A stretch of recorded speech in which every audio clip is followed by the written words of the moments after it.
Buenas tardes, saludos para todos, un gusto estar esta tarde con ustedes. Vamos a ver hoy el módulo número 3 o la unidad 3 del seminario de actas policiales y demás aspectos procesales en materia penal. Hemos observado ya, hemos desarrollado 2 unidades. El seminario se compone de 6 unidades. Sin embargo, hoy vamos a ver la número 3, que diría yo, no es que las demás no sean importantes, todas son importantes. Sin embargo, esta es muy especial en razón a que hoy vamos a tratar todo lo relacionado con las actas. Compréndase las actas de aprehensión en flagrancia o por privaciones judiciales preventivas decretadas por los tribunales en los que los funcionarios policiales pues se activan y materializan la detención de la persona requerida. Hoy vamos a observar también las actas de inspección de lugares, acta de registros nocturnos, acta de inspección de persona, acta de inspección de vehículos, las actas de allanamiento con orden judicial y sus 2 excepciones dispuestas en el artículo 196, numerales 1 y 2 del Código Orgánico Procesal Penal. Y por último, veremos los pasos a seguir para la elaboración de un acta policial. Vamos a iniciar. Es importante estar concentrados, tener a la mano el Código Orgánico Procesal Penal para que podamos ir revisando cada punto e ir despejando cualquier duda que pueda surgir en el transcurrir de la tarde de hoy. Los procedimientos policiales. Tener un procedimiento policial sin la documentación del mismo a través del acta resulta imposible en el contexto procesal penal venezolano. Nosotros cuando hablamos de las flagrancias y de las capturas judiciales, obligatoriamente debemos ubicarnos primeramente en el artículo 44 de la Constitución. ¿Por qué? Vayan tomando nota, por favor. Porque la Constitución, en ese artículo 44, dispone en el numeral primero: ninguna persona puede ser arrestada o detenida sino en virtud de una orden judicial o a menos que sea sorprendida infraganti. Es decir, la justificación de la detención de cualquier persona en Venezuela se fundamenta inicialmente en los 2 supuestos que nos da el artículo 44 de la Constitución. Pero además de ese artículo 44 de la Constitución, nosotros tenemos que ubicarnos en el ámbito procesal en el artículo 234. Vamos a revisar el artículo 234 del Código Orgánico Procesal Penal y dice: de la aprehensión por flagrancia. Para los efectos de este capítulo se tendrá como delito flagrante el que se esté cometiendo o el que se acaba de cometer. Entonces, allí nosotros ubicamos el fundamento propio de lo que es la detención en estricto estado de flagrancia y además otras modalidades que están dentro de ese mismo artículo que ustedes tienen que revisar en esta semana para no estacionarnos por tanto tiempo en el mismo. El 234 del Código Orgánico Procesal Penal fija lo que debe entenderse por detención en estricto estado de flagrancia. También tenemos el artículo 373 del Código Orgánico, que debe ser vinculado con el 234 del Código Orgánico, porque ese artículo 373 del Código Orgánico Procesal Penal señala cuál es el procedimiento a seguir en aquellos casos en los que se practica la detención de una persona en estricto estado de flagrancia. Luego tenemos las inspecciones. Las inspecciones tienen su fundamento exactamente en la inspección de lugares, tiene su fundamento en el artículo 186 del Código Orgánico Procesal Penal, los registros nocturnos en el artículo 190, la inspección de personas en el artículo 191, la inspección de vehículos en el artículo 193 y los allanamientos o el allanamiento en el artículo 196 del Código Orgánico Procesal Penal. Y el allanamiento prevé dos circunstancias cuando se cumple o se ejecuta sin la autorización judicial. Y ello está fijado en las excepciones 1 y 2 de ese artículo 196. Eso a modo de señalamiento genérico, porque a partir de ahorita vamos a ir observando, a revisar cada una de estas modalidades con la profundidad fundamentada en el Código Orgánico Procesal Penal. Hablemos de la inspección. Entonces vamos a empezar. La inspección. Ubiquen el artículo 186 del Código Orgánico Procesal Penal. Vayan tomando nota a los efectos de ir repasando. Estos son elementos sumamente importantes para ustedes que van a ser futuros abogados defensores en el área penal, abogados en ejercicio, o a lo mejor ya los hay.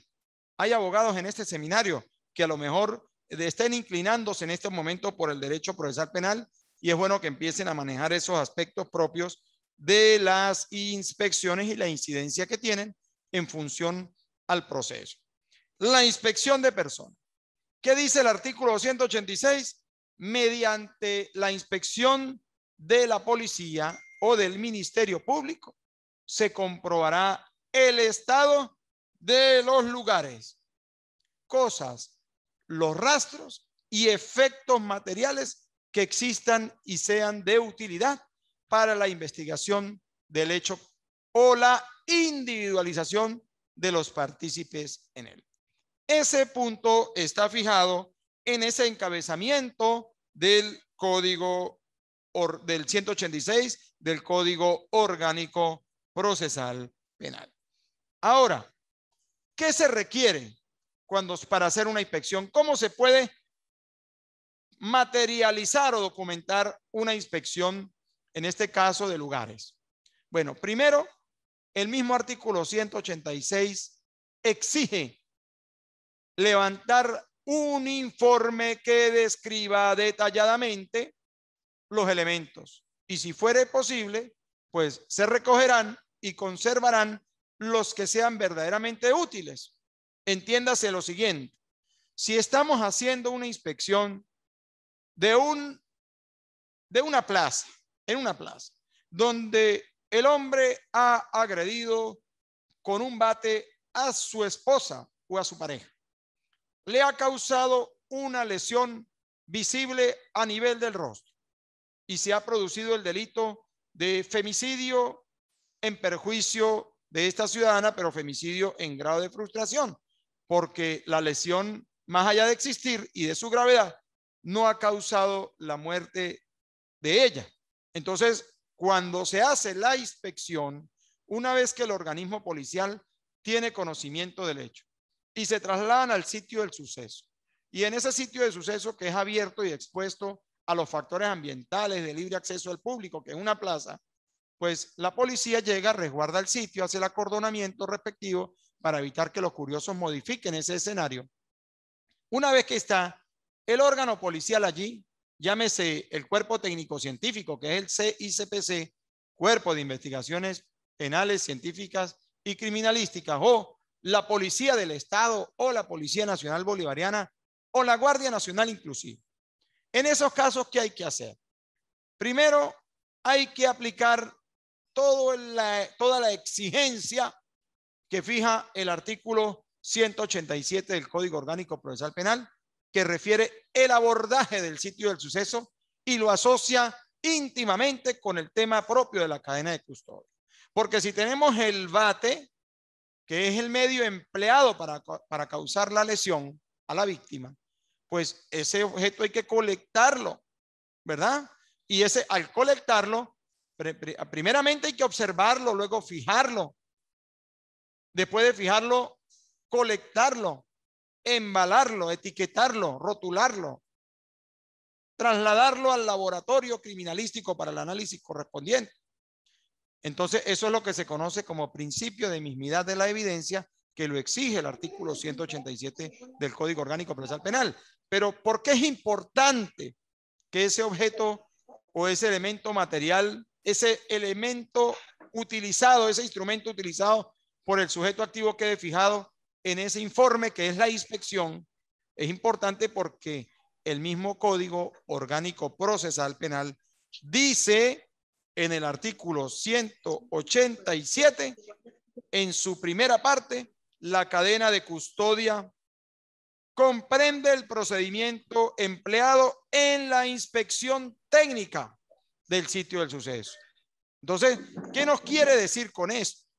Que es que toda evidencia hallada en un sitio de suceso debe ser debidamente fijada en una inspección técnica. Y a partir de esa inspección debe manejarse el tema de la cadena de custodia, es decir, que la cadena de custodia nace producto de la inspección técnica. Y es importante que en esa inspección fijen de manera clara los objetos localizados que resulten útiles. Lo que no resulte útil, pues no es necesario para la investigación. Y ahí nosotros podríamos hablar de dos tratamientos.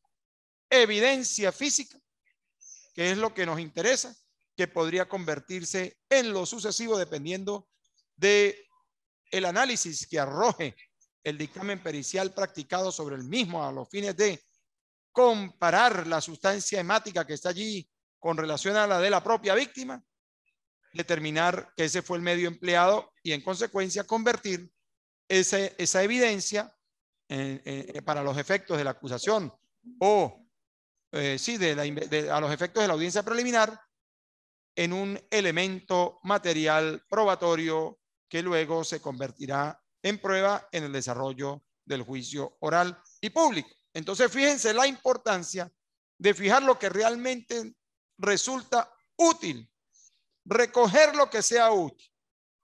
Porque si encontramos otros objetos que no guardan relación con el hecho, por ejemplo, encontramos un animal muerto en las adyacencias con un nivel de putrefacción que no resulta de interés criminal para el caso, pues no vamos a fijar eso allí porque realmente no interesa. Es importante tener bien presente eso. Ahora, podría ocurrir también con respecto a la inspección que, como lo dice el código, si no dejó rastros ni efectos materiales, o si estos desaparecieron o fueron alterados, se describe el estado actual en el que se hallaron, procurando describir el anterior. El modo, tiempo y causa, en este caso, de su desaparición o alteración y la fuente de la cual se obtuvo ese conocimiento. Vamos a explicar de manera detallada esto. Me estoy refiriendo al segundo aparte del artículo 186 del Código Orgánico Procesal. Si no dejó rastro ni efecto material. Les voy a poner un ejemplo. Una señora vive en su casa con su pareja. Viven los dos solos. Bueno, los dos solos no. Viven los dos y una hija de 18 años. Y resulta que el hombre en estado de ebriedad procede a proferirles amenazas. ¿Amenazas a quién? Amenazas a su pareja. ¿Qué podría hacer allí la mujer? Bueno, ella se traslada al órgano policial, coloca la denuncia por amenaza contra ella, materializada a través de su pareja. Se traslada a la comisión al sitio. Ella permite el acceso al inmueble, pero como esa amenaza fue verbal, más allá de que los funcionarios van a ir a hacer la inspección técnica en ese sitio de suceso, no van a encontrar ningún rastro ni ningún efecto material. ¿Por qué? Porque el hecho tuvo lugar a través de la palabra. Entonces, ¿qué tienen que hacer los funcionarios? Describir el sitio del suceso. Más nada, describirlo, toda vez que más allá de practicar la inspección técnica, se entiende que no van a ser localizadas evidencias físicas que permitan demostrar o asegurar que el hecho tuvo lugar a través de ese hallazgo. No, porque es a través de ¿qué? De la palabra. Entonces, es importante tener muy en cuenta eso. Hay delitos que más allá de la inspección que debe cumplir el funcionario, él lo hace para poder acreditar el lugar donde se ha producido el hecho denunciado, más allá de no poder localizar alguna evidencia de interés criminalístico, por lo que dije antes, porque no hay ningún objeto utilizado a los efectos de la amenaza, sino la simple palabra, el simple verbo por parte del esposo de la pareja. Entonces, tengamos muy presente ello. También más adelante este artículo dice, dice aquí, si no dejó rastros ni efectos materiales o si estos desaparecieron o fueron alterados. Ojo con eso. Veamos eso de o si estos desaparecieron o fueron alterados. Y dice, se describe el estado actual en el que se está encontrando, ¿verdad? El sitio, procurando describir el estado anterior. Estamos en la ejecución de un delito. El delito de homicidio en plena plaza pública, en pleno espacio público. Entonces, ¿qué puede ocurrir con relación a ese homicidio? Dice, si estos desaparecieron o fueron alterados. Ajá. Hay un cadáver en una plaza pública. El cadáver está allí. Primer organismo que tiene conocimiento del homicidio, la Guardia Nacional Bolivariana. Se presenta la comisión de la Guardia a la plaza. Resguarda el sitio a través de un acordonamiento para evitar que curiosos ingresen a modificar el sitio o a despojar a la víctima de algunas de sus pertenencias. Se busca proteger el sitio del suceso, ¿verdad? Pero resulta que a un lado del occiso hay un arma de fuego que se le pudo haber caído al sujeto activo del delito cuando trató de huir del lugar. Es posible. Y se necesita colectarla. Aparte de todo, hay sustancia hemática. Hay una carpeta plástica con cantidades de dólares alrededor. Se presume que el homicidio era para despojarlo de una cantidad de dinero. Homicidio calificado en la ejecución de robo agravado. Puede ser.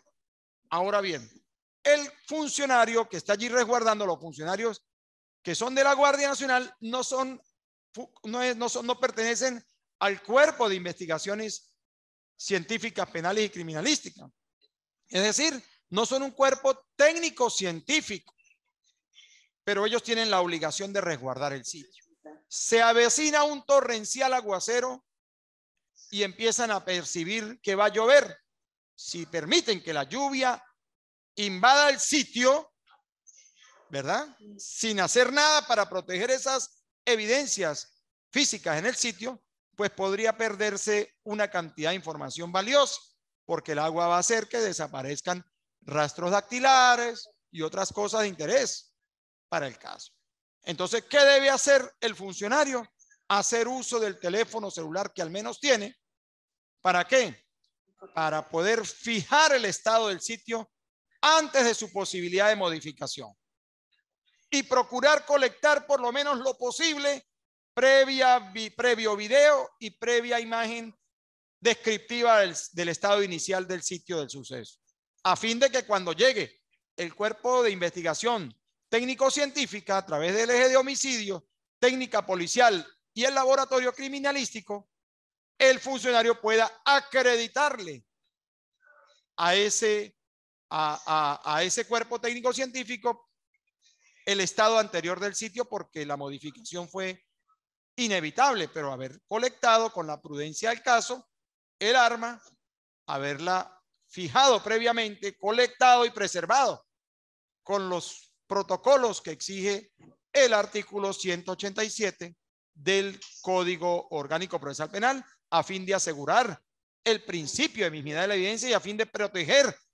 esa evidencia en aras de alcanzar la verdad, como lo exige en este caso el artículo 13 del Código Orgánico Procesal Penal. Entonces, fíjense cómo el funcionario tiene que tener habilidad para poder trabajar sobre la base de un escenario de esa naturaleza e impedir la alteración del mismo, más allá de que la naturaleza pueda influir negativamente sobre el sitio, porque teniéndolo acreditado, él traslada esa información al funcionario que se presenta del CICPC, ¿verdad? Y con esos registros de video y fotos podrá el funcionario del CICPC, al momento de hacer la correspondiente inspección técnica, describir el estado anterior, ¿verdad? Y fijar la causa de alteración o modificación. En caso de que haya desaparecido, justificar la desaparición de esa fuente de prueba que producto de la propia naturaleza se perdió. Pues. Entonces, eso lo puede documentar el técnico, el funcionario de sala técnica del CICPC que acompaña al eje de homicidios, al eje contra homicidios y al laboratorio al sitio del suceso. Fíjense cómo se tiene que hacer. Es importante que ustedes como abogados, futuros abogados, manejen toda esa información. ¿Hay alguna duda sobre este punto hasta aquí? Yo quiero que por favor vayamos avanzando y preguntando. ¿Hay alguna duda sobre esto que acabo de explicar que tiene que ver con el artículo 186 del Código Orgánico Procesal Penal? Por ahora, ¿hay alguna duda hasta aquí? Negativo. Entonces vamos a continuar. Yo quiero que interactúen conmigo. Fíjense, en ese tipo de actos de inspección técnica que dispuesta, por favor, cierren el micrófono, quien lo tenga abierto. En ese tipo de acto de inspección técnica, el artículo 186 continúa señalando lo siguiente.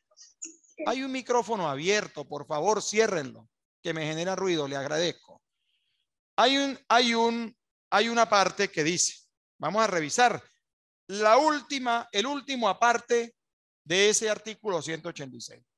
Se solicita la presencia en la inspección a quien habite o se encuentre en el lugar donde se practica, o cuando esté ausente esa persona, pues a su encargado. Es decir, si no vive nadie allí, hay un encargado de cuidar esa área, pues a su encargado. Y a falta de pues a cualquier persona mayor de edad, prefiriendo a familiares de quien exactamente habite en ese inmueble. Puede ser que se tenga que practicar una inspección conforme el 186 en el interior de un inmueble donde ocurrió un delito, pero es importante a los efectos de garantizar la eficacia y la pulcritud en la actuación policial. En ese acto de inspección es importante la presencia de un familiar. ¿Para evitar qué? Para evitar que mañana digan, mire, eso fue colocado por el funcionario, eso no estaba aquí en la casa. Entonces, es importante que el que habita en esa vivienda, y si no es el que habita, por lo menos el que esté de visita o el que se encuentre allí, pueda estar presente durante la práctica de esa inspección técnica. Y si no está el que habita allí, ni hay visita, pero hay una persona que vive al lado y tiene las llaves de la casa, pues él tendrá que, como encargado, abrir y estar presente a los efectos de que se cumpla la inspección correspondiente. Ahora, en función a ese mismo último aparte del artículo 186 en cuanto a la inspección. Si estamos en un caso donde hay ya una persona imputada, porque resulta que hubo una denuncia, la persona fue detenida en su momento por el delito de género, llegó al tribunal, resulta que le dieron una medida cautelar, le decretaron unas medidas de protección en favor de la víctima, pero el hombre volvió a la casa porque el juez no lo impidió. Pero a los 15 días el hombre incurre nuevamente en delito de género contra la propia víctima, la misma. Pues en ese caso la mujer va al organismo policial, reitera el hecho nuevamente, denuncia nuevamente, se presenta a la comisión, como ya hay una investigación abierta en ese caso, pues, y es necesaria la inspección, pues se le va a pedir a esa persona que ya ha sido imputada en ese caso, que esté presente en el acto de inspección a los efectos de garantizar ¿qué? El debido proceso. Asimismo, si no está presente ese sujeto que es imputado en ese caso por un hecho anterior, ¿verdad? Si él no está presente y la mujer está denunciándolo a él, es importante que se convoque al abogado defensor a los efectos de que pueda estar presente en esa inspección para garantizarle el debido proceso. Y si no está el abogado defensor, pues procurar la presencia de un testigo que pueda dar fe de que ese hallazgo o que de que esa inspección se está cumpliendo en presencia de él y que pueda acreditar lo que se está localizando en ese momento. Y todo eso que se practique durante la inspección, pues debe serle informado ¿a quién? Al fiscal del Ministerio Público. ¿Estamos claros hasta aquí?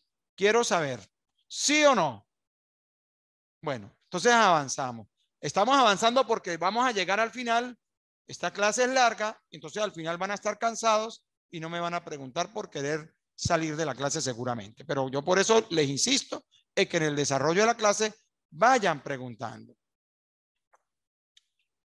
Porque la idea no es que aparezcan en pantalla y yo los vea. La idea es que aprendamos, que fortalezcamos el conocimiento. Cuando hablamos de la inspección, también es importante hablar de la ley orgánica del Servicio de Policía de Investigación, el Cuerpo de Investigaciones Científicas, Penales y Criminalísticas y el Servicio Nacional de Medicina y Ciencia Forense. Esa es otra ley. Esa es otra ley. Entonces, esa ley habilita a cualquier órgano de policía de investigación penal la realización de cualquier tipo de inspecciones en el ámbito de sus propias atribuciones. Una de las cosas que yo he notado en los procedimientos, no del 6CPC, pero sí de otros organismos policiales, es que manejan muy mal el tema de la cadena de custodia. Resulta que van a un sitio, detienen a una persona, qué sé yo, porque le encontraron droga en un determinado inmueble, pero no es el 6CPC, es otro cuerpo policial. Entonces, hacen la inspección, pero hacen la inspección técnica y en la misma no describen el hallazgo de la droga. Simplemente se limitan a describir el sitio del suceso.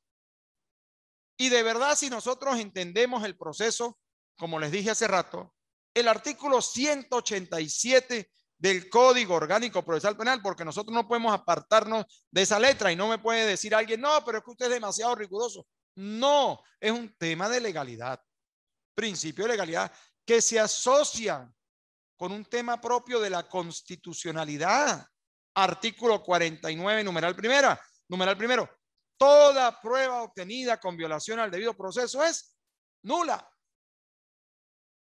¿Y qué dice el código? La cadena de custodia comprende el procedimiento empleado en las inspecciones técnicas del sitio del suceso, ¿verdad? Y dice, debiendo cumplirse progresivamente con los pasos de protección, fijación, colección, embalaje, rotulado, etiquetado, preservación y traslado de las evidencias a las respectivas dependencias de la criminalística, pues, cuando van a experticia. Entonces yo digo una cosa, no es suficiente que el funcionario haga el acta de investigación que origina su traslado al sitio, el acta de aprehensión de la persona, y coloque allí el tema de la cadena. No, la inspección técnica en estas circunstancias donde existe una evidencia localizada que genera la detención del sujeto activo del delito, exige obligatoriamente el cumplimiento del 187 del Código Orgánico Procesal Penal. Porque el código dice que la inspección técnica es el acta de nacimiento de la cadena de custodia. Y eso muchos funcionarios no terminan de comprenderlos. Y hay fiscales que tampoco lo comprenden. Y es que cosificamos el proceso de tal manera que se nos olvida que el que está siendo imputado es un ser humano al que la Constitución y el Código les ha reconocido un conjunto de derechos fundamentales y que en muchas ocasiones resultan violados, porque la actuación se convierte en algo robótico. Dejamos de pensar y de aplicar las formalidades que nos exige el Código Orgánico Procesal Penal. Entonces, el 41 de la ley de policía también fija lo de la inspección y no se las regala única y exclusivamente al 6CPC. Fíjese cómo dice la ley: Ley Orgánica del Servicio de Policía de Investigación, el Cuerpo de Investigaciones Científicas, Penales y Criminalísticas y el Servicio Nacional de Ciencia y Medicina Forense. Entonces no puede llegar y decirme a mí alguien en un proceso, no, que la inspección que la hizo la policía X, la hizo simplemente al día siguiente del hecho para describir el lugar. Ajá, y entonces, ¿cómo nació la cadena de custodia sobre ese medio, sobre esa evidencia física? No a través del acta policial de la detención, pero es que eso no es lo que dice el código. ¿Me comprenden lo que les quiero decir? Les pregunto, ¿estamos claros con eso? Entonces, tenemos el 186 y tenemos el 41 de la Ley Especial de Policía, que también habla de la inspección técnica. Entramos al segundo punto. Estamos claros con la inspección técnica, ¿verdad? Mire, le hemos dedicado bastante tiempo a la inspección técnica, porque quiero que manejemos bien eso. Para cuando ustedes les den un caso penal, ustedes lo primero que tienen que revisar después del acta de aprehensión es el acta de inspección, que no es cualquier cosa. La segunda modalidad del acta, los registros nocturnos. El artículo 190 del Código Orgánico Procesal Penal fija lo relacionado con los registros nocturnos. Registros nocturnos. Dice, los registros en lugares cerrados, aunque sean de acceso al público, podrán ser practicados también en horario nocturno, dejando constancia en el acta de los supuestos siguientes. Comprendamos esto aquí, ubiquémonos en una tasca, un centro de distracción diurna o nocturna de libre acceso al público, una discoteca, una tasca. Son lugares cerrados, ¿cierto o falso? Son lugares cerrados, aunque sean de acceso al público. Allí el dueño del local se reserva el derecho de admisión, pero son lugares cerrados, aunque sean de acceso al público. Es más, pudiese ser un restaurante, inclusive. Esos registros podrán ser practicados también en horario nocturno. Fíjese cómo dice la norma. Podrán ser practicados también en horario nocturno.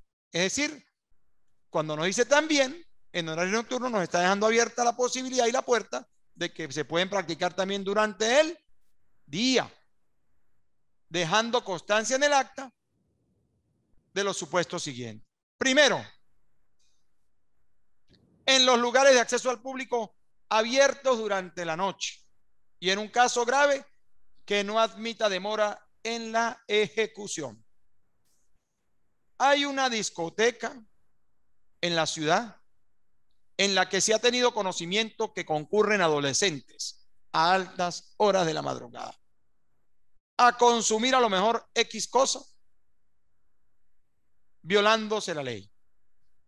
Entonces, en esos casos, estamos hablando de un centro nocturno.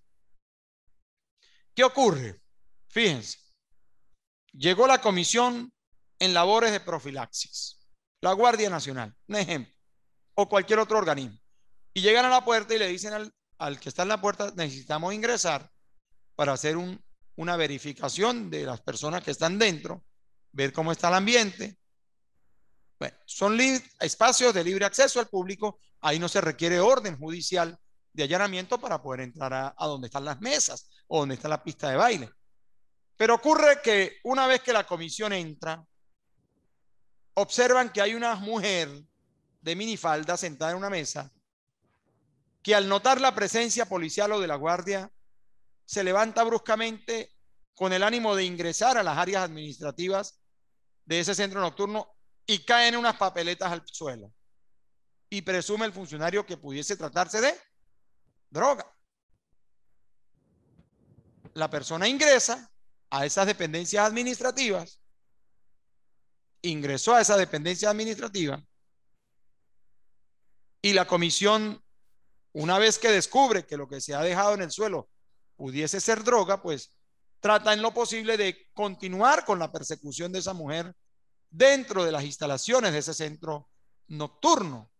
Allí bien podría hacer uso el organismo policial de la excepción prevista en el numeral primero del artículo 196 del Código Orgánico Procesal Penal, que permite el allanamiento sin orden judicial, ¿verdad? ¿Para qué? ¿Quién me lo puede decir? ¿Para qué? Alguien que me diga, ¿para evitar qué? El 196 numeral primero, ¿para evitar qué? Para impedir la perpetración de un delito, doctor. Para impedir la perpetración o continuidad del delito. Muy bien, ¿quién participó allí, por favor? Jorge León. Muy bien, Jorge. Para impedir la perpetración o continuidad de un delito. ¿Por qué? Porque el delito de tráfico en sus diversas modalidades es un delito continuado, permanente. Y en esas circunstancias no podemos esperar llamar al fiscal para que el fiscal genere una orden de allanamiento ante el juez de control, porque de aquí a allá la mujer que está dentro va a diluir toda esa cocaína por el bajante de las posetas y por el bajante de los grifos que hay en las instalaciones de ese centro nocturno. Hay que actuar sobre la inmediatez y precisamente el numeral segundo del artículo 190 lo permite. Revísenlo y verán. En el caso previsto en el numeral primero del artículo 196 del Código Orgánico Procesal Penal. Entonces, también es permisible que el registro nocturno se pueda dar conforme el numeral tercero en el caso en que el interesado o su representante de ese registro nocturno preste con su consentimiento expreso con absoluta libertad. En esos casos, ¿qué hay que hacer? Simplemente dejar constancia en el acta policial, el funcionario, de que el dueño o administrador facilitó de manera espontánea el ingreso de la comisión a los efectos de cumplir con ese registro nocturno.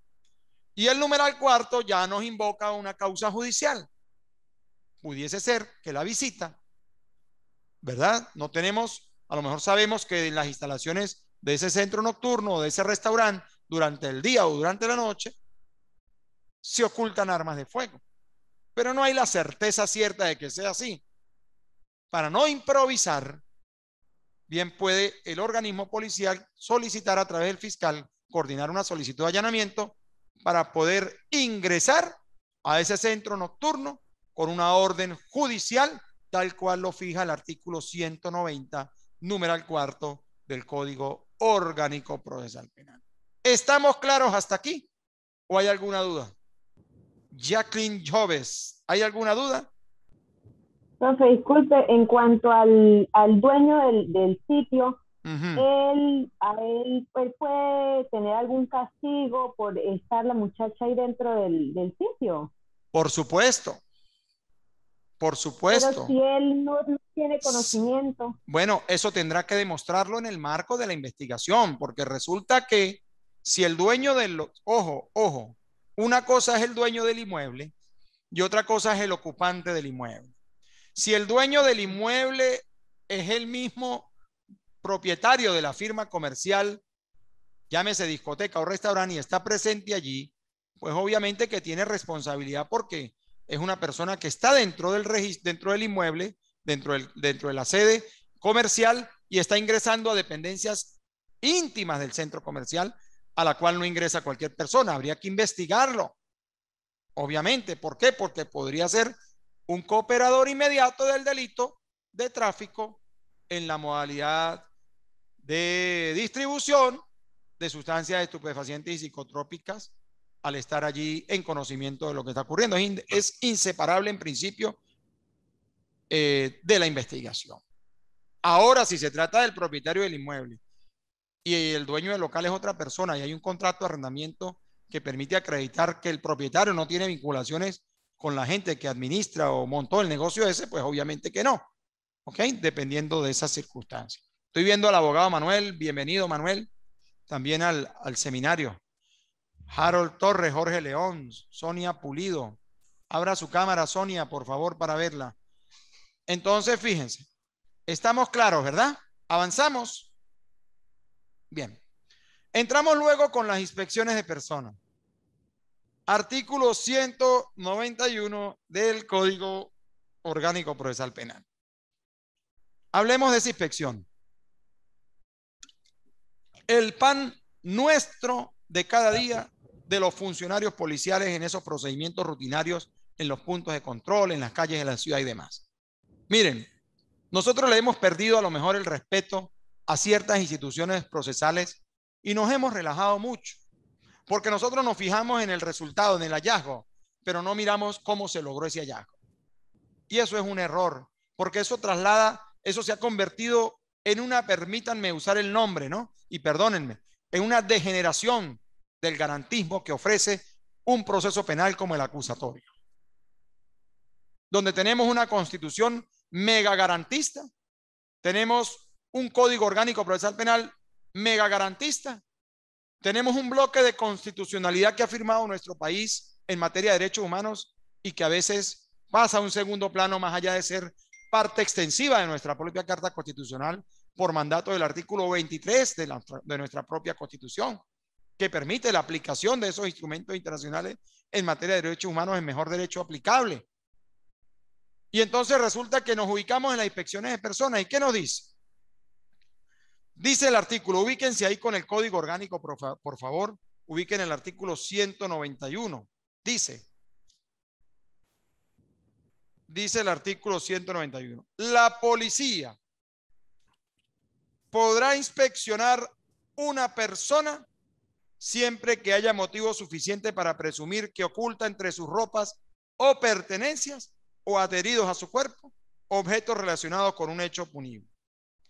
Antes de proceder a la inspección deberá advertir a la persona acerca de la sospecha y del objeto buscado, pidiéndole su exhibición y procurará, si las circunstancias lo permiten, hacerse acompañar de 2 testigos. Vamos a desmenuzar este artículo 191 del Código Orgánico Procesal Penal.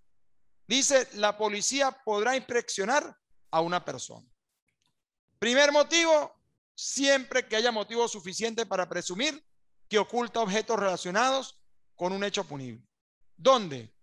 Entre sus ropas. Es decir, cierren el micrófono, por favor. Es decir, en los bolsillos de la chaqueta, del pantalón, dentro de la media, en su ropa íntima, ¿verdad? También tenemos en sus pertenencias, entiéndase aquí, un bolso, un morral, un maletín, un koala o una bolsa que lleva en sus manos. Y el último es adheridos a su cuerpo. La mujer que lleva droga precintada a nivel del abdomen, el sujeto que lleva adherido a su cuerpo material estratégico a nivel de sus brazos o de sus piernas, en fin. Entonces, ¿qué pasa? La policía, antes de practicar la inspección, ¿qué nos pide? El código dice, antes de proceder a la inspección, debe advertirle a la persona acerca de la sospecha y del objeto buscado. ¿Pidiéndole qué? Que la exhiba, su exhibición. Ciudadano, usted trae algo irregular consigo. En caso afirmativo, por favor, exhíbalo. No, yo no tengo nada. Bueno, yo entiendo las realidades nuestras. Por ejemplo, yo fui fiscal de homicidios en la zona norte del Táchira durante 9 años. Y mi sede de trabajo era La Fría.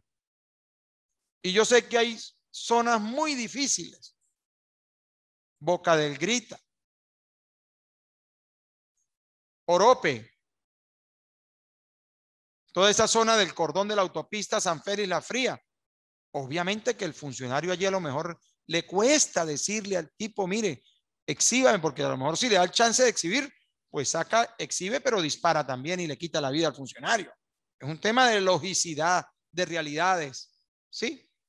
Pero siempre es importante que el funcionario en el acta policial, pues fije ese asunto de que le fue advertida la sospecha de tenencia de cosas no permitidas por la ley y se le requirió su exhibición, manifestando él mismo no tener nada contrario a la ley. En el acta debe ir. ¿Y qué dice el acta? ¿Qué dice el artículo también? Que la policía procurará, si las circunstancias lo permiten, hacerse acompañar de 2 testigos. Es decir, que en materia de inspección de personas, la presencia del testigo ciertamente no es obligatoria, pero en la ausencia sí hay que justificarla. Porque miren la letra de la ley. La policía procurará, si las circunstancias lo permiten, hacerse acompañar de 2 testigos. Si las circunstancias lo permiten. Si las circunstancias lo permiten. Sonia, bienvenida. Las circunstancias lo permiten. Entonces puede ser que el procedimiento tenga lugar a las 3 de la madrugada en una vía desolada donde no hay testigos. Si la inspección se practica a esa hora, sin testigos, el funcionario tiene la obligación de fijar en el acta que la inspección tuvo lugar sin la presencia de testigos por lo desolado del lugar en razón a la hora. Pero tiene que acreditar la ausencia de testigos. Y no me confundan la presencia de testigos de las inspecciones con los allanamientos. En el allanamiento sí es obligatoria la presencia de testigos. Entiéndase, con orden judicial o sin orden judicial, cuando se utilizan las excepciones del 1 y 2 del 196 del Código Orgánico Procesal Penal.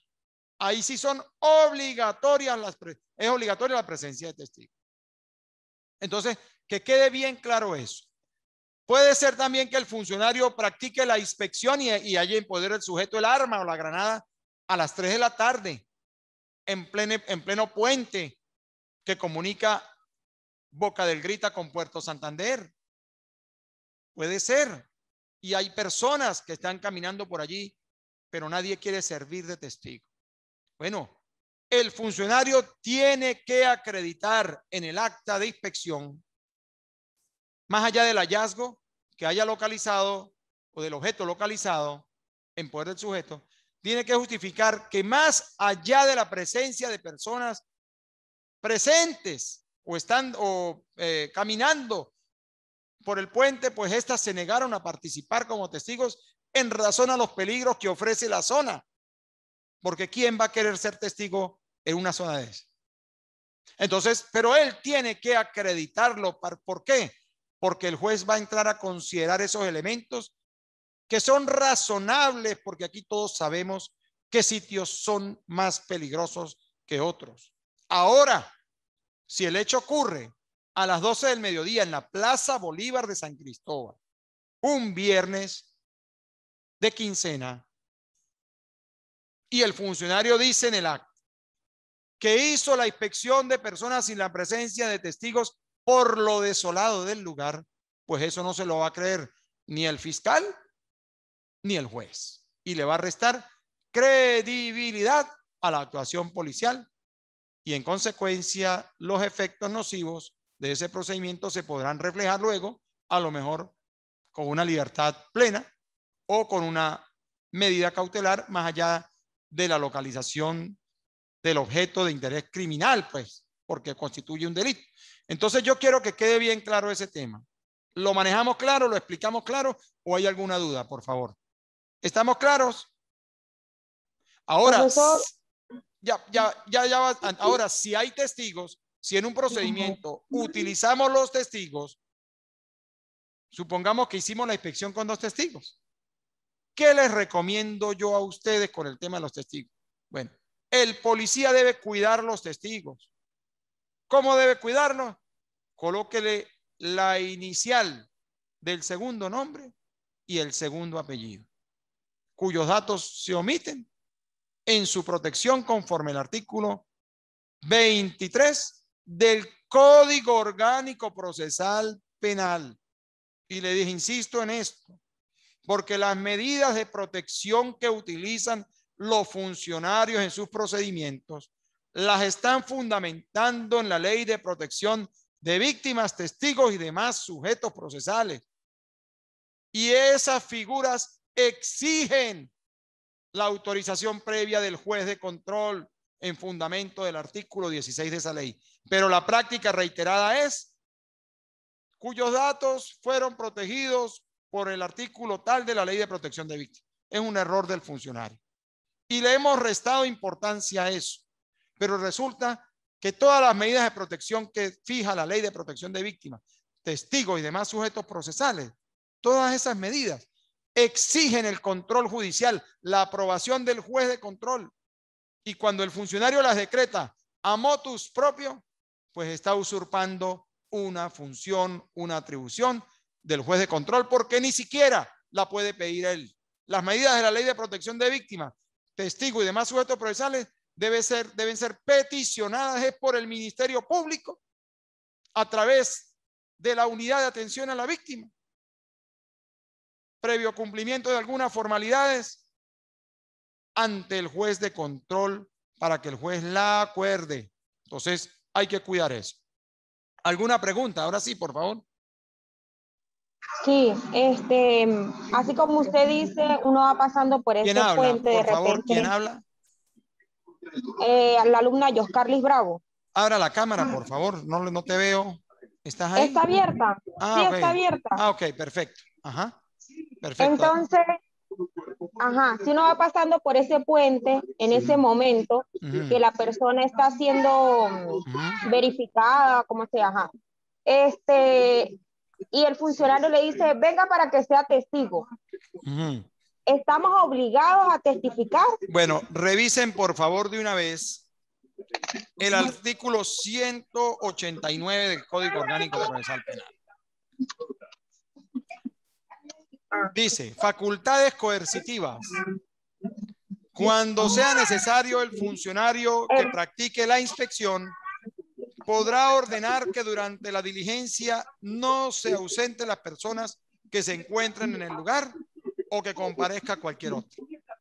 Puede ser que el funcionario les exija el deber de presentarse allí a los efectos de poder acreditar su procedimiento, porque él es un funcionario que está actuando en favor de la seguridad ciudadana. Entonces, él les va a pedir la colaboración.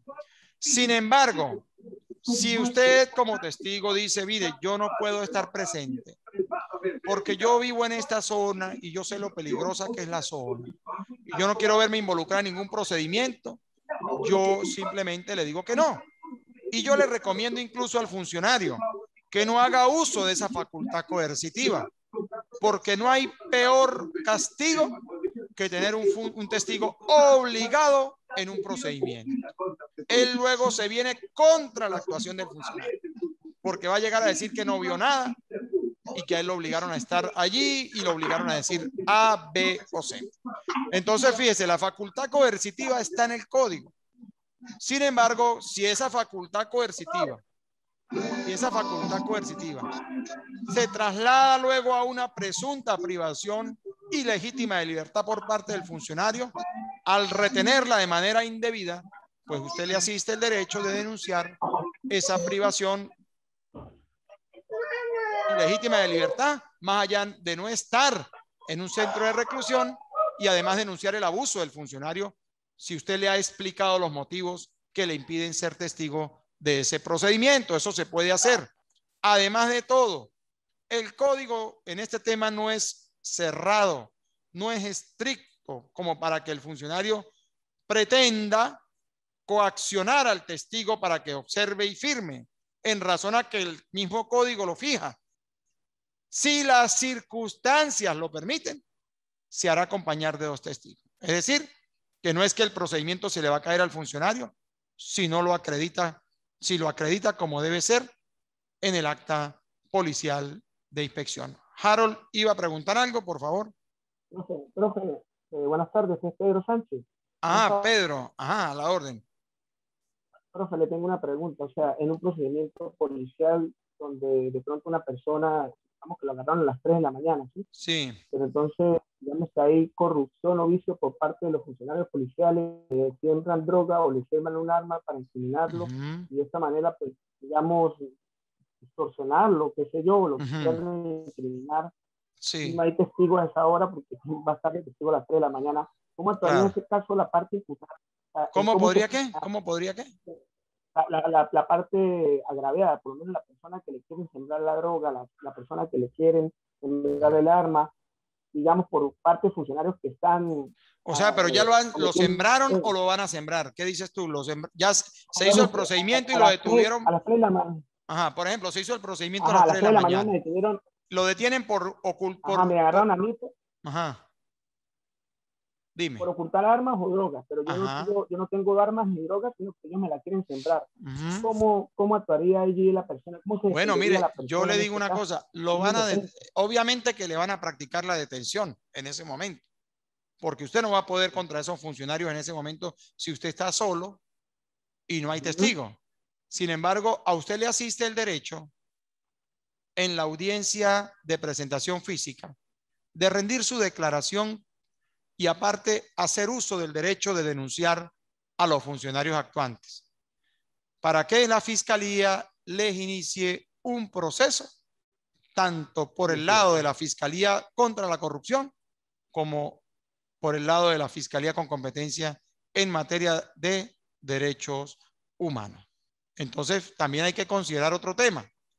Fíjense, en estos tiempos de pandemia hay un decreto sobre el estado de excepción bajo la modalidad de alarma, que está vigente, continuamente se ha venido prorrogando desde el 13 de marzo del año 2020. Y hay ciertas restricciones de movilidad humana. Entonces también es importante a los efectos de no sembrar la duda sobre quién, o sea, de que el sujeto que está siendo aprehendido pueda argumentar y generar una postura creíble, pues también que justificar qué hacía esa persona a las 3 de la mañana en esa vía donde debería estar en su casa si no está trabajando, en fin, porque una persona en estos tiempos a las 3 de la mañana en una calle, pues no es normal con el tema pandémico, en el tema cuando hay en un ambiente de restricciones. Sin embargo, bueno, si la persona acredita que es de buena conducta, que iba a su trabajo a un centro de salud porque es camillero, es enfermero, es médico, qué sé yo, y más allá de eso, los funcionarios incurren en el abuso de sembrarlo, bueno, le asiste en ese caso al justiciable, al detenido, formular su correspondiente denuncia ante o en la oportunidad que le ofrece el mismo proceso de rendir la declaración como imputado y pedirle a la Fiscalía, tanto contra la corrupción como de derechos humanos, la apertura de un procedimiento por la actuación policial. Hablemos ahora de la inspección de vehículos. El mismo tratamiento que fue explicado a nivel de la inspección de personas, también lo observamos en la inspección de vehículos, artículo 193 del Código Orgánico Procesal Penal. Allí la policía puede realizar también la inspección de un vehículo siempre que haya motivo suficiente para presumir que una persona oculta en él objetos relacionados con un hecho punible. Entonces, fíjense que la policía puede realizar la inspección de un vehículo siempre que haya motivo suficiente para presumir que una persona oculta en él objetos relacionados con un hecho punible. Y debe realizarse el mismo procedimiento y deben cumplirse iguales formalidades que las previstas en la inspección de personas. ¿Cuál es el artículo de la inspección de vehículos? El artículo 193 del Código Orgánico Procesal Penal. Es decir, al momento de practicar la inspección, previamente el funcionario debe advertirle al conductor y al ocupante sobre la sospecha de que pueda tener algo.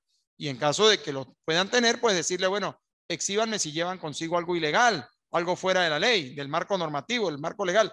Ellos dicen que no, bueno, y proceden a hacer la inspección. Ustedes saben que esos son exigencias que están en el Código Orgánico Procesal Penal. Sin embargo, la práctica reiterada que observamos en las calles de la ciudad, en las avenidas, pues nos permiten apreciar que eso no se cumple así. Sin embargo, bueno, para eso exactamente existen los abogados. Y esos mínimos defectos que muchos ven como normales son los que permiten alcanzar el éxito en un procedimiento o en un caso que le asignen como profesionales del derecho para desvirtuar algún hallazgo, alguna imputación. Bueno, continuamos. Tenemos ahora lo que a ustedes les gusta, el allanamiento, el acto de allanamiento. Profe, buenas tardes. A la orden. Quería intervenir en referente a la inspección de personas. ¿Cuál es tu nombre? Tu nombre, por favor. Harold Torres. ¿Cómo? Harold Torres. Harold Torres, perfecto, a su orden, Harold. Gracias, profesor. Referente a la inspección de personas, cabe destacar que es importante y relevante cuando se vaya a hacer este tipo de inspección, cuando existan mujeres femeninas en el procedimiento y respetar el pudor de ellas, ya que por ese procedimiento, pues, de una u otra manera se puede caer el procedimiento, como lo viene hablando usted en la clase. Sí. Es muy importante el artículo 192 del Código. Sí, señor. En materia de 12.5, profesor, si no me equivoco. ¿Sí? El actual es el 192. Sí, señor. Acuérdense de esto. Mire, el Código Orgánico Procesal Penal que está vigente en Venezuela está ¿desde qué fecha? Desde junio del año 2012. El código anterior, que era el primer Código Orgánico Procesal Penal, con variadas reformas, quedó derogado con el código que está vigente desde junio del año 2012. No se me vayan a confundir para las tareas con el código anterior. Si ustedes usan el código anterior, los artículos van a ser totalmente distintos a estos, porque este código inclusive trae modificaciones, trae instituciones procesales no previstas en el código anterior. Entonces, es el 192. Y el código está vigente desde el 15 de junio del año 2012. ¿Qué nos dice ese artículo? Gracias por su intervención. Muchas gracias, muy importante. Procedimiento especial. Dice, las inspecciones se practicarán separadamente respetando el pudor de las personas. La inspección practicada a una persona será efectuada por otra del mismo género. Imaginémonos acá que hay una comisión de funcionarios en un sitio, pero son masculinos y hay que hacerle la inspección a las 3 de la mañana a una femenina. Bueno, el masculino no la puede inspeccionar. Habrá que trasladar a la persona hasta la sede policial, si es un poco lejana, a los efectos de que le practiquen su inspección, pues una persona del mismo género, en este caso una mujer. Pero si estamos en un sitio concurrido y es sobre la base de la inmediatez, podemos también pedirle a una particular femenina, ¿verdad?, que practique la inspección a los efectos de poder materializarla. Por ejemplo, una persona que va de tránsito a pie en las inmediaciones de San Antonio del Táchira y tiene que pasar con su bebé de manera inmediata a una vacuna en el norte de Santander y hay sospechas sobre que la misma pueda tener sobre su cuerpo algún objeto de interés criminalístico, criminal, y no haya una funcionaria femenina a las 6 de la mañana para que le haga la inspección. Bueno, habrá que pedirle a una femenina presente allí que coopere en la práctica de esa inspección a los efectos de que se cumpla. Claro, no es el deber ser. El deber ser es que se busque una femenina de ese cuerpo policial para que cumpla esa inspección a los efectos de garantizarle ese respeto a la dignidad de mujer, ¿verdad?, que es el tema del pudor. Caso contrario, ante un eventual tocamiento por parte de un sujeto activo funcionario en perjuicio de una femenina, más allá del hallazgo, ella podría señalar o formular una denuncia ante cualquier presunción de abuso que pudiese presentarse con motivo de esa inspección. Muchas gracias. Seguimos con el allanamiento. Mire, hablamos al principio de la clase del 40 y qué, el allanamiento, no, hablamos fue del 44, de la forma en que se puede producir la aprehensión de una persona. Pero luego el 47 de la Constitución nos fija que el hogar doméstico y todo recinto privado de personas son inviolables.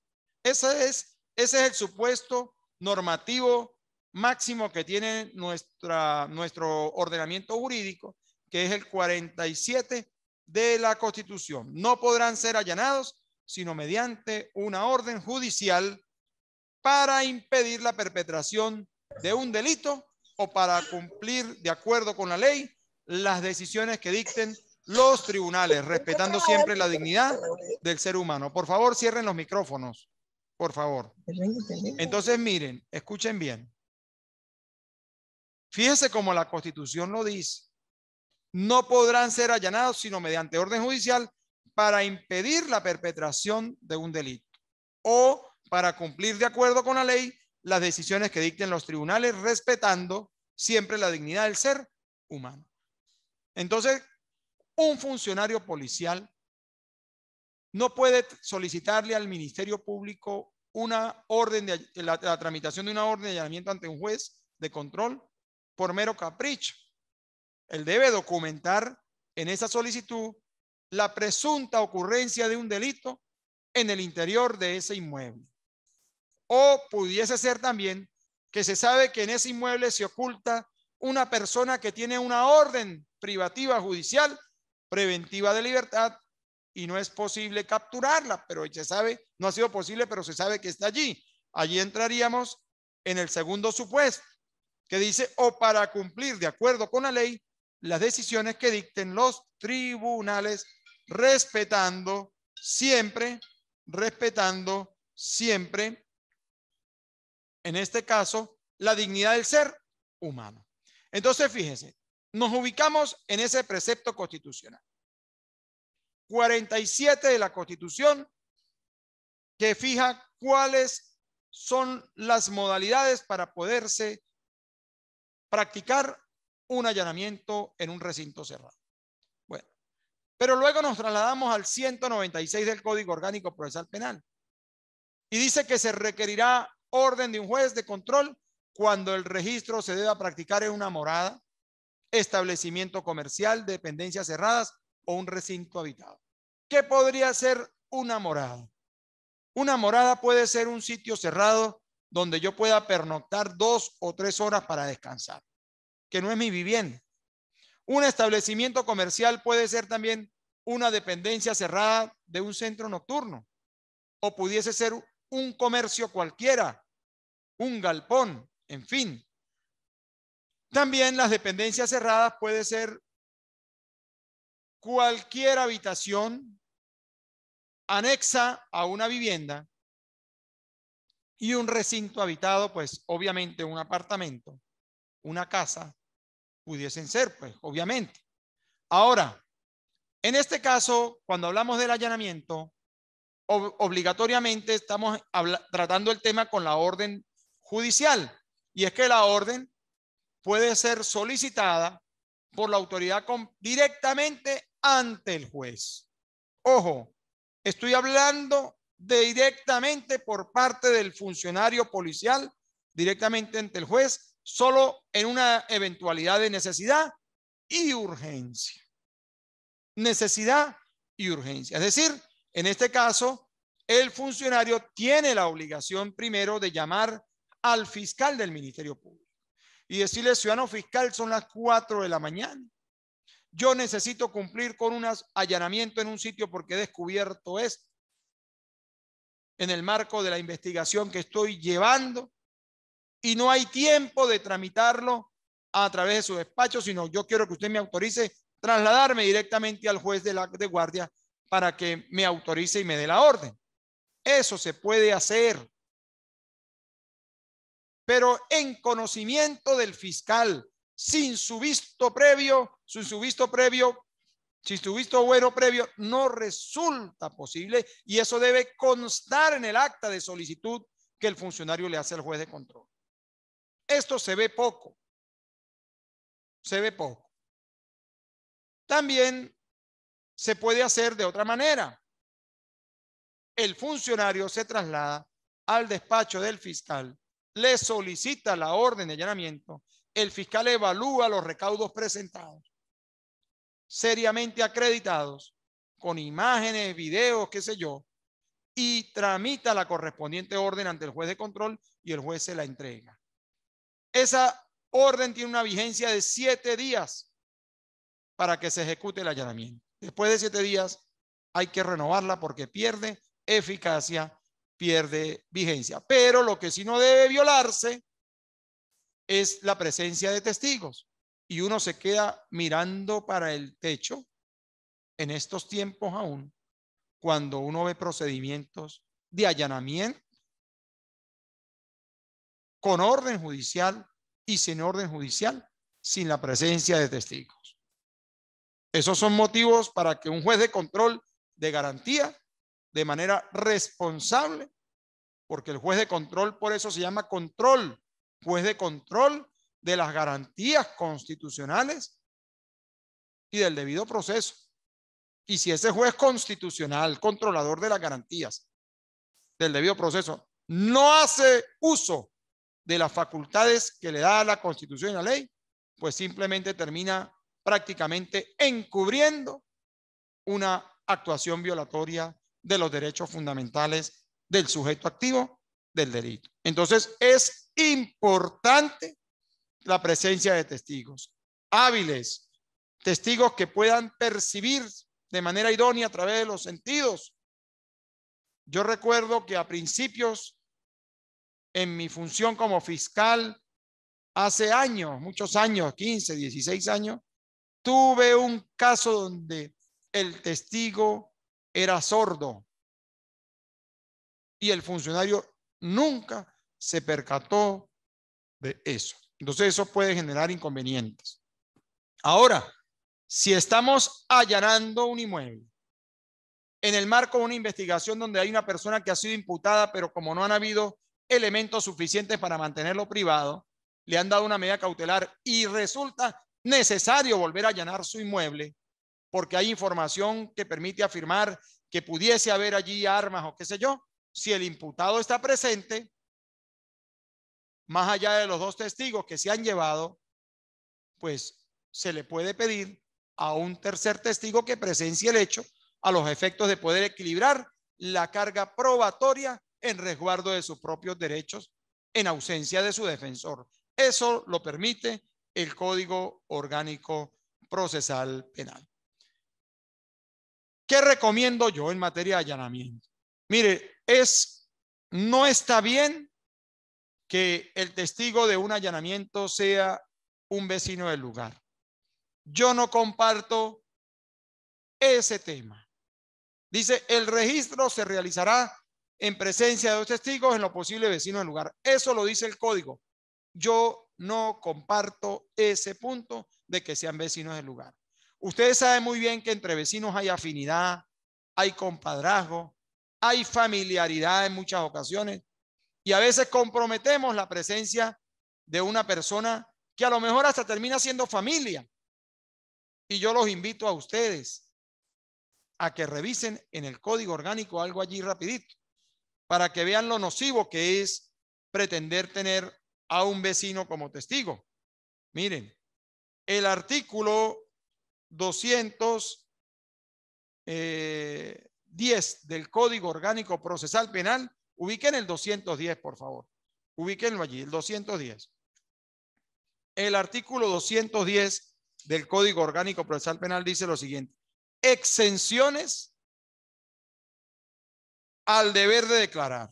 No están obligados a declarar el cónyuge o la persona con quien el imputado tenga relación estable de hecho, sus ascendientes y descendientes y demás parientes dentro del 4º grado de consanguinidad y segundo de afinidad, sus padres adoptantes y el hijo adoptivo o hijo adoptivo. Entonces, miren lo peligroso que es.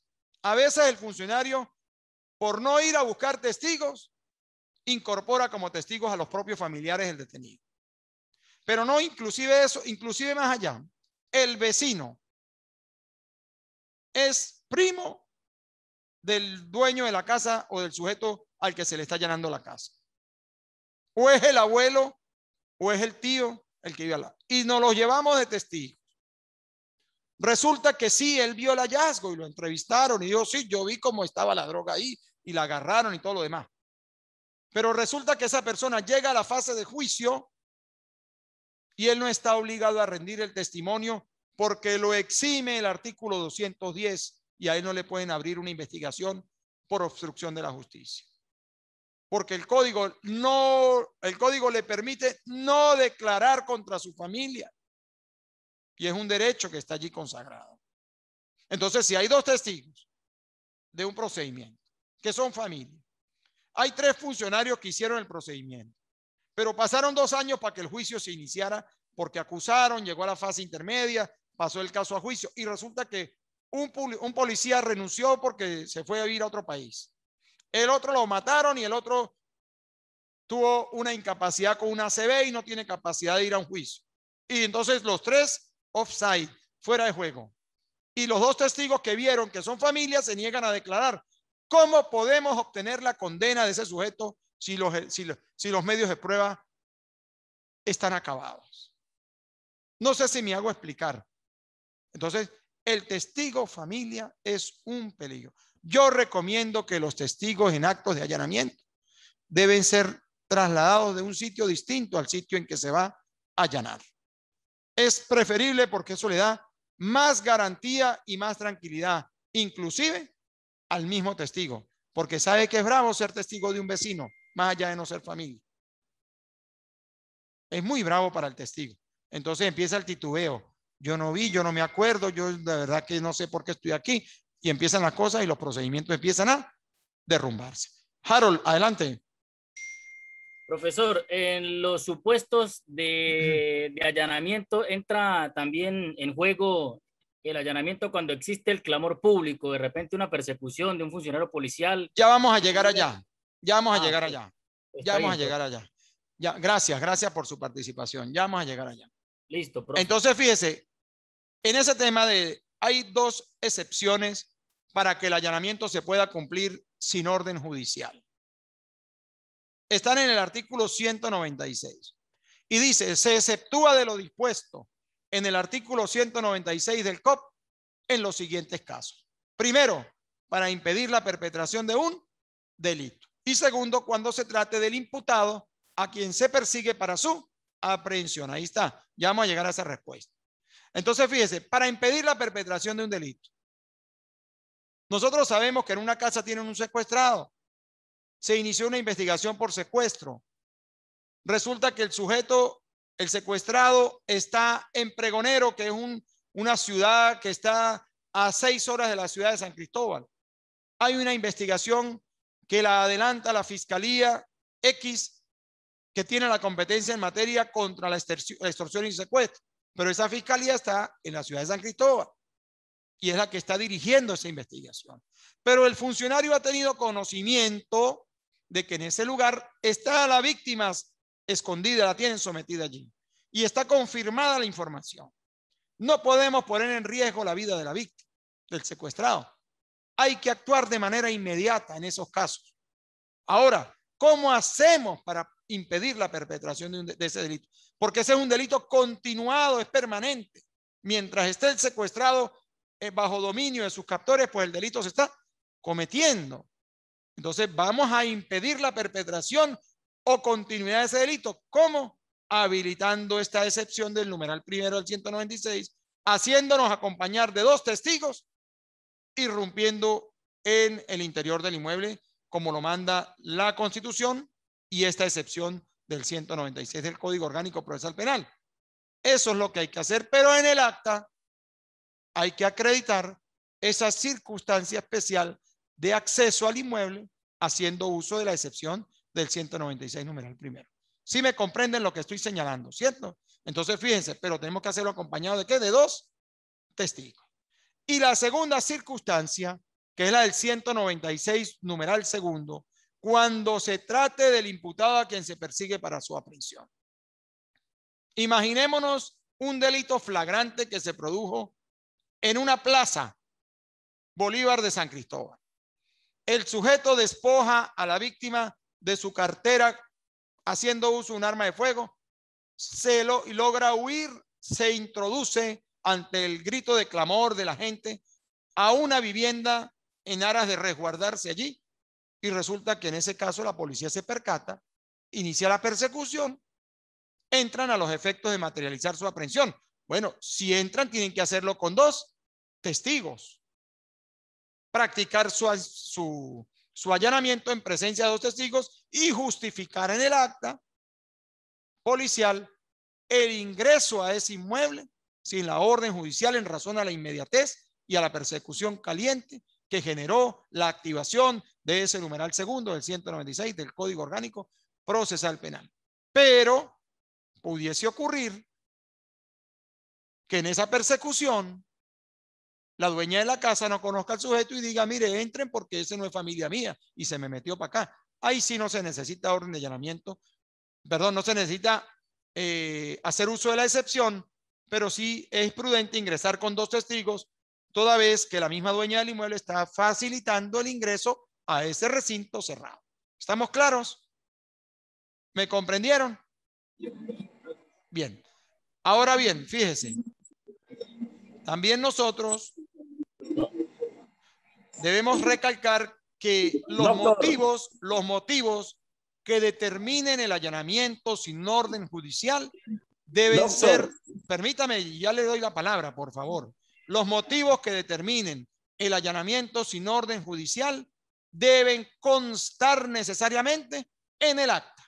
Si se ingresa sin orden judicial y con testigos, pero no se justifica el por qué ingresaron con la excepción 1 o 2, pues obviamente que ese procedimiento va a ser influenciado de nulidad, porque el defensor lo va a observar, y más allá de que el defensor no lo observe, pudiese el mismo juez de control de garantías hacer valer o declarar una nulidad de oficio por tratarse de un tema de orden público. Adelante. ¿Quién interviene, por favor? Doctor Adelante. Jorge León. Jorge, a la orden. Doctor, usted me dice, en este supuesto, el delincuente llegó con un arma de fuego y robó a X personas en la Plaza Bolívar, salió corriendo y se metió a X vivienda. Sí, señor. Hay una persecución en caliente. Yo tengo que ingresar con 2 testigos, pero si yo al momento de ingresar con los 2 testigos, doctor, como funcionario también pondría en riesgo, vamos a decir así, la vida de estos testigos, porque claro, pero la persona está entrando armada allí a la claro, vivienda, pero ¿no? Fíjese que ahí tenemos que hablar de un tema policial. Primero, obviamente, la lógica nos indica que primero ustedes tienen que asegurar el sitio para sitio, poder ingresar con controlar al sujeto e introducirlo a los efectos de que hagan la inspección, sí, y el recorrido. Es un tema que ya no va a quedar de esa manera en el acta, pero es un tema que ustedes tienen que manejar in situ, ¿no? In situ. Ajá, ¿Okay? claro, Muy bien, sí. muy bien, excelente. Otro asunto que les iba a decir, en cuanto al segundo supuesto, fíjese, del 196 numeral segundo, cuando se trata del imputado a quien se persigue para su aprehensión, pudiese ser también otro ejemplo de eso, el sujeto que tiene una orden de aprehensión decretada por un tribunal de control o de juicio y sabemos que está dentro de ese inmueble y corremos el riesgo de que si tramitamos un allanamiento, la información llegue y el sujeto pueda evadirse por la parte posterior de la vivienda. Entonces, se puede ingresar también, pero haciendo uso de 2 testigos es importante hacerlo a los efectos y justificar el motivo por el cual se ingresa sin orden judicial en razón al 196 numeral segundo. También el allanamiento está previsto en el artículo 42 de la Ley Orgánica del Servicio de Policía de Investigación del Cuerpo de Investigaciones Científicas, Penales y Criminalísticas y del Servicio Nacional de Medicina y Ciencias Forenses. O sea, la regulación que está en el código también la van a encontrar en la ley de los policías. Entonces, es importante que ustedes tengan muy presente ello. ¿Por qué es importante la implementación de testigos en los procedimientos policiales? Mire, quiero avanzar, le voy a decir por qué. Tengo el temor de que se vaya la energía eléctrica. Yo termino, ya les doy la palabra. La implementación de testigos en los procedimientos policiales. ¿Por qué creen que es importante? ¿Quién me puede decir eso en 30 segundos? ¿Cuál es la importancia de la implementación de testigos en los procedimientos policiales? Es importante para que no exista ningún vicio referente a la actuación policial. Y a su vez, aunado a esto, pues el Estado ha permitido mediante no recuerdo bien el artículo ahorita, profe, pero está estipulado que usted tiene el derecho, pues, de que usted se encuentre ante cualquier procedimiento, ante cualquier delito, puede grabar el procedimiento que se está llevando a cabo. Fíjese, la presencia del testigo fortalece la actuación policial. La transparencia, doctor, sí, la transparencia de la actuación policial. No, claro, fortalece la actuación policial y le da credibilidad a esas actuaciones. ¿Ante quién? Ante el mismo juez, ante el mismo fiscal. Porque doctor, permite... De igual manera, cuando se perpetra las modalidades de allanamiento por parte de los funcionarios policiales, también existe la modalidad en que uno pide permiso al propietario de la vivienda para realizar dicho procedimiento, teniendo en cuenta también la presencia de los dos testigos, pero que es fundamental. Ojo, si usted le pide permiso al dueño del inmueble que esté allí y él le habilita el ingreso, no estaríamos hablando del allanamiento sin orden judicial tampoco, porque estamos hablando de que el mismo sujeto, el mismo dueño del inmueble, permitió el acceso voluntario al inmueble. O sea, el allanamiento se usa con o sin orden en aquellos eventos en los que no resulta posible el ingreso sin el mismo al recinto domiciliario. Si yo toco la puerta y señora, mire, aquí se escondió un tipo ahorita. Señor, pase porque yo no tengo nada que le pase, le autorizo el ingreso. Yo en el acta no tengo por qué señalar que ingresé bajo la modalidad del allanamiento, porque el dueño del inmueble está autorizando el ingreso al recinto. Claro. Ojo con eso. ¿Está bien? Sí, señor, gracias. A su orden. Bueno, mire, nosotros estamos llegando prácticamente en este momento. Bueno, vamos a evaluar, vamos a continuar. Nos queda un poquito, vamos a avanzar, de verdad vamos a avanzar, porque estamos cerca de culminar, pero nos quedan dos cosas importantes. Y vamos a darlas como debe ser. Fíjese, pasos para la elaboración de un acta policial, de la que fuere. Mira, hay unos requisitos básicos que debe contener toda acta y esos requisitos básicos están en el artículo 153 del Código Orgánico Procesal Penal. Esos requisitos, pues, están en el 153. ¿Y qué nos dice ese artículo 153? Toda acta debe ser fechada con indicación de lugar, año, mes, día y hora en que haya sido redactada, las personas que han intervenido y una relación sucinta de los actos realizados. El acta será suscrita por los funcionarios y demás intervinientes. Si alguno no puede o no quiere firmar, se dejará constancia de ello. La falta u omisión de la fecha acarrea la nulidad solo cuando ella no pueda establecerse con certeza sobre la base de su contenido o por otro documento que sea conexo. Entonces, fíjense cómo aquí estamos hablando de los requisitos que debe contener toda acta policial. Y es cierto, primer requisito, identificación del organismo que realizó el procedimiento. Si es la PNB, debe ir arriba la PNB. Si es el 6CPC, el 6CPC. Fecha de elaboración del acta policial. Debe coincidir obligatoriamente con la fecha del procedimiento o la diligencia de investigación. Pudiese ser que la fecha del acta sea distinta a la hora. ¿Por qué? Supongamos que el procedimiento fue a las 11 de la noche del 4 de junio, ¿verdad? Y la elaboración del acta tuvo lugar el 5 de junio a las 3 de la mañana. Toda vez que hay una logística que hay que cumplir. Entonces, más allá de que el hecho tuvo lugar un día anterior, pues puede aparecer una fecha posterior en la elaboración por razones de horario. Eso es normal.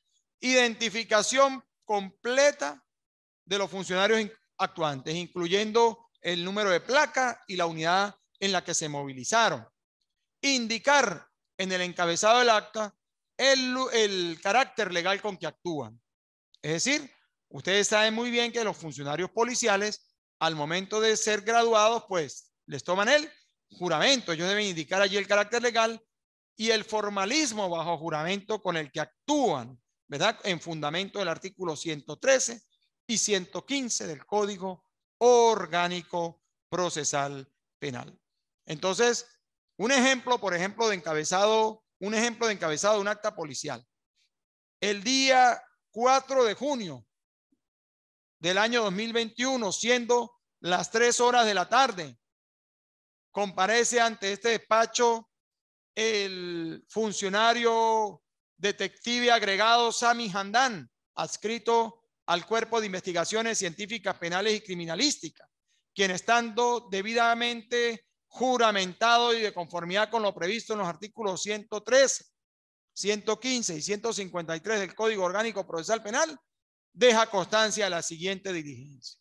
Siendo aproximadamente las 11 horas de la mañana, encontrándome en labores de patrullaje a bordo de la unidad radiopatrullera número 20, momento en el cual X continúa la narrativa allí. Es una modalidad, es una forma, por lo menos, de encabezar un acta policial. Hay unos recaudos que deben acompañar también al acta policial.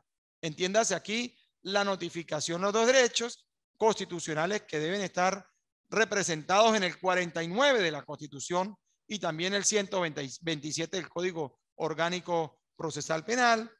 Ustedes saben que en todo procedimiento siempre hay una lectura de derechos, hay una hojita ahí que aparece el detenido firmando, colocando sus impresiones, dígitos pulgares.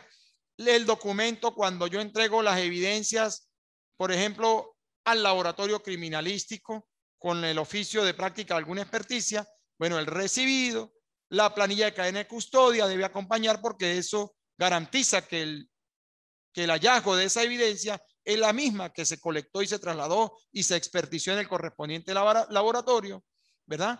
También el documento de identidad de víctimas y testigos, donde van en un sobrecito cerrado, protegiéndolas en fundamento del artículo 23 del Código Orgánico Procesal Penal, y el documento de identificación de los objetos o sustancias incautadas, una vez que, por ejemplo, son trasladadas a determinado laboratorio, pues el oficio con el que se traslada debe de ir acompañando la actuación policial. También hay unos derechos que tiene el imputado y están dispuestos en el artículo 49, numeral primero, 49 de la Constitución y 127 del Código Orgánico Procesal Penal. Mire, hay un derecho que es importante siempre tener muy presente, que es el previsto en el artículo 127, numeral quinto del Código Orgánico Procesal Penal.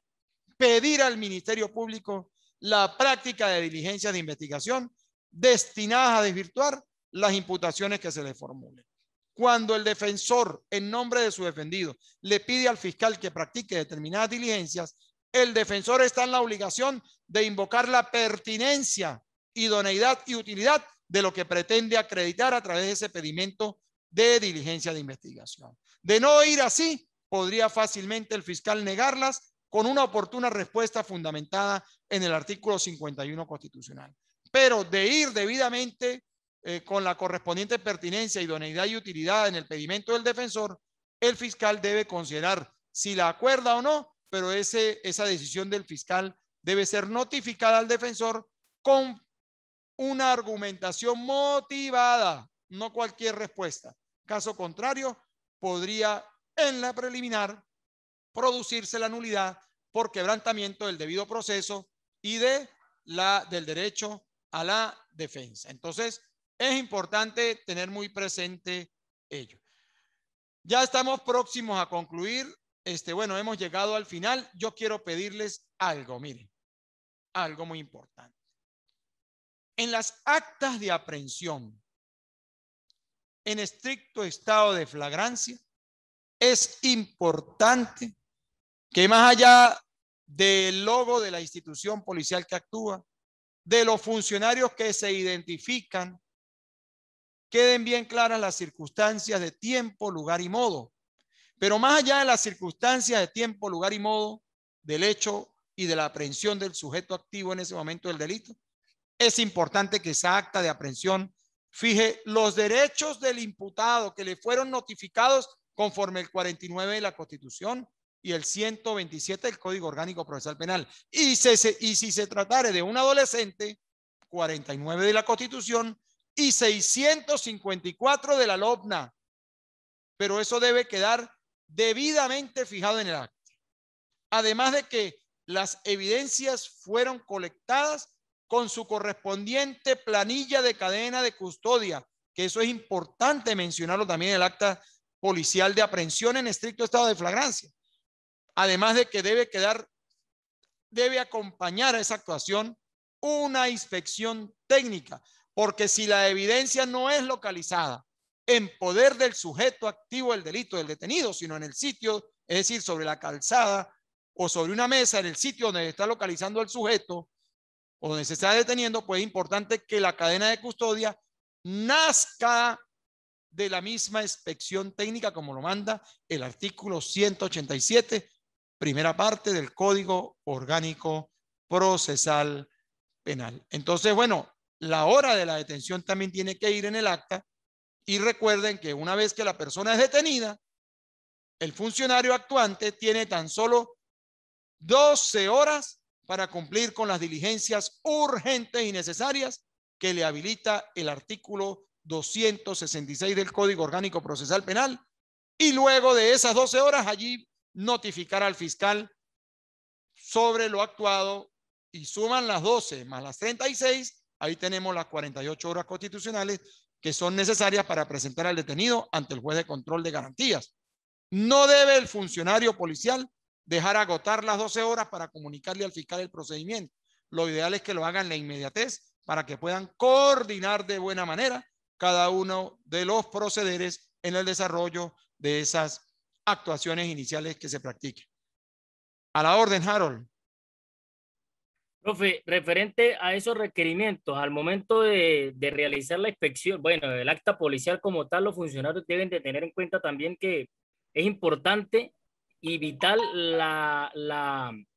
el aporte del médico al momento de esta persona ser llevada a un comando policial, ¿sí? Sí. Para verificar el estado de salud, el estado en que la persona, que el imputado se encuentra, para el momento del centro de aprehensiones, de resguardo detenido, pues de que esta persona se encuentre en buen estado de salud. Perfecto, ¿no? Claro. Eso es parte de las actuaciones que debe cumplir un funcionario policial que practica una detención. Debe asegurar, debe fijar de buena manera el estado de salud a través de la valoración que puede hacer el médico forense, y en ausencia de él, un médico del servicio de salud pública, a los efectos de garantizar, bueno, en un informe, el estado de salud en que se encuentra la persona. Bueno, referente a la denuncia, un supuesto caso, profesor, disculpe, lo entiendo. Dígame. La hora y la cuestión de la luz. Un supuesto caso de que me llega un procedimiento policial. Claro, esto es en los procedimientos de actas policiales. Cuando una persona, más que todo en la violencia de género, cuando la mujer es golpeada por su pareja y llega al comando, entonces muchas veces se apresura el funcionario a llamar a la Fiscalía del Ministerio Público para que le dé número de causa, pero muchas veces la persona se retracta de la denuncia, y ya después que uno tiene la persona aprendida en un comando policial, pues la persona se retracta. ¿Qué ocurre cuando ya se le da número de causa penal? Ya el fiscal da número de causa penal. Bueno, mire, primero que nada, esos son delitos de acción pública. Y los delitos de acción pública no son relajables por las partes. Si estamos en presencia de un delito de acción pública, entiendo yo que el policía actúa después de que recibe la denuncia. Claro. ¿Sí? Entonces, si ya está la denuncia, hay que canalizar el procedimiento. Ya el retracto no camina, porque ya está la denuncia formulada. Ya ella verá si en la fiscalía dice que eso no fue así o en el juicio dice que no fue así. Pero si está la denuncia, el funcionario, antes de practicar la detención de alguien, por ejemplo, en materia de género, si la víctima se presenta a la policía y quiere denunciar a la pareja porque tiene un hematoma en la cara producto de una agresión, ¿qué debe hacer el funcionario? Recíbale la denuncia. Es un deber recibírsela en fundamento del mismo código, el artículo 267. Se le recibe la denuncia. Se le saca el oficio para el servicio de medicina forense, ¿verdad que sí? Sí, señor. Y hay unas horas hábiles para materializar la aprehensión de él, sujeto en fundamento de la misma ley orgánica sobre el derecho de las mujeres, sobre el derecho a una vida libre de violencia, que habilita una flagrancia extensiva. ¿Cierto? Claro, eso ocurre en la mayoría de los casos. Bueno, entonces no puede ser posible Más allá del retracto de la víctima de que el procedimiento no pueda canalizarse. El procedimiento se canaliza ya después. Se canaliza. Exactamente. Entonces, bueno, yo quiero despedirme de todos ustedes. Son las 5:15 horas de la tarde. He querido dedicarles un tiempo suficientemente largo como para poder abordar hoy este tema de la unidad 3 de las actas policiales. Hemos discutido aspectos muy importantes, pero las unidades 4, 5 y 6 son igualmente interesantes porque aquí estamos viendo, miren muchachos, derecho constitucional, estamos viendo derecho procesal, estamos viendo también aspectos propios del procedimiento en flagrancia y de algunos temas propios de la fase preparatoria. Aquí es inclusive derechos humanos. Entonces es un seminario que procura tratar todos esos aspectos que son relevantes para el proceso penal que existe en nuestro país. Quiero despedirme de ustedes, agradecer la presencia de todos, de Jorge, de José, de Marisela, de Jacqueline.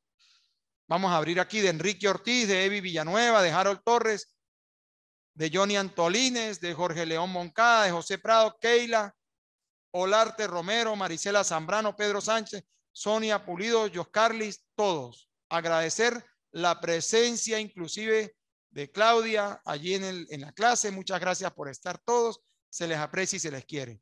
Que tengan todos un feliz fin de semana y nos volvemos a encontrar próximamente.